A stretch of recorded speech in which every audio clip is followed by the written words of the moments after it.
All right, let's go.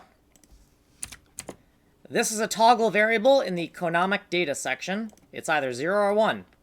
Then we're going to check right here to make sure that this lookup table has exactly 10 entries for the number keys. Here is a helper function that is either going to 0 fill the level pack or 1 fill the level pack, depending on what the value of our toggle is. It's just a wrapper function.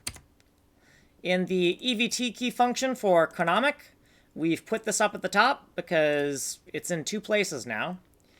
And we've added detection for the number pad. Well, not detection, but we've added the variables. So if we have a number pad value, it's going to be a value 0 to 9 loaded into here. No special key support, just 0 to 9 on the numpad. And then down here, after we've typed the Konami code, if we have not pressed the number pad or the A through Z key, a reminder of what we should do after doing the Konami code.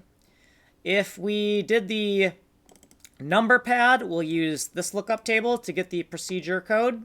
And if we use the A through Z, we'll use this lookup table to get the procedure. This is just so I don't accidentally chain together this if-else with this. If we have a through Z or number key, error check the procedure code. And then if it's dumb 0, we're going to flip that toggle. And if it's dumb 1 through 9, we're just using this wrapper function right here with the correct coordinates for the bottom left, bottom mid, right, etc., etc. Down here, we moved all this code. So we chained together this and the big if-else. So we chained it together. So we're still in the same if-else, but we've moved all this code. We wrote this code in previous videos, but we've moved it here. And then invalid economic case, and then also this bracket right here. This closing bracket is for this guard we've added right up here.